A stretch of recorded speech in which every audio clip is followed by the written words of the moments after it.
বিসিবির দূরদর্শিতার অভাবে আইসিসি ইভেন্টে ধারাবাহিক ব্যর্থতা বাংলাদেশের। চ্যাম্পিয়ন্স ট্রফিতেও চ্যাম্পিয়ন হওয়ার স্বপ্ন নিয়ে ভরাডুবি টাইগারদের। বৈশ্বিক আসরে আরও একবার স্পষ্ট বাংলাদেশের দুর্বলতা। বাংলাদেশে বিকল্প ক্রিকেটারের বড্ড অভাব। সাকিব তামিমের উত্তরসূরি এখনও তৈরি করা যায়নি। মুশফিক মাহমুদুল্লাহর জায়গায় এখন নতুন ক্রিকেটার খুঁজতে হিমশিম খাচ্ছে বিসিবি। 2027 ওয়ানডে বিশ্বকাপ নিয়ে এখন থেকেই পরিকল্পনা সাজানো প্রয়োজন। সঠিক কম্বিনেশন সাজাতে এখন থেকেই পরীক্ষা নিরীক্ষা করতে হবে ম্যানেজমেন্টকে।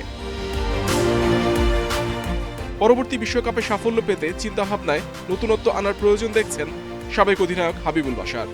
সব দেশে কিন্তু নেক্সট ওয়ার্ল্ড কাপে কারা খেলবেন, আমাদের নেক্সট ওয়ার্ল্ড কাপের ক্রিকেটটা কী হবে, কারা খেলতে পারে সেটা চিন্তা করে কিন্তু প্ল্যান করে। একটা হলো ফার্স্ট প্রায়োরিটি ইজ প্লেয়ার। একজন প্লেয়ারই আসলে ডিসাইড করবেন তার ক্যারিয়ারটা। সেম টাইম টিম নিয়েও আসলে পরিকল্পনা থাকে। সেই পরিকল্পনাটা কী হবে সেটা আসলে যখন হয় তখন যারা অনেকদিন ধরে খেলছেন তার সাথে বসে থাকে। সেই দেখানোর জন্য এই এক বছরের মধ্যে হয়ে যায় আমাদের, কারণ আমরা নিশ্চয়ই চাইবো না যে ওয়ার্ল্ড কাপের আগে আমরা সেই চেষ্টা করি। ভিন্ন পজিশনের জন্য বিকল্প তৈরি রাখা সময়ের দাবি। তরুণ ক্রিকেটারদের তুলে আনতে কর্মপরিকল্পনাও সাজানো হচ্ছে। ভবিষ্যতে আদর্শ ক্রিকেটার পেতে দীর্ঘমেয়াদী ভাবনা বিসিবির।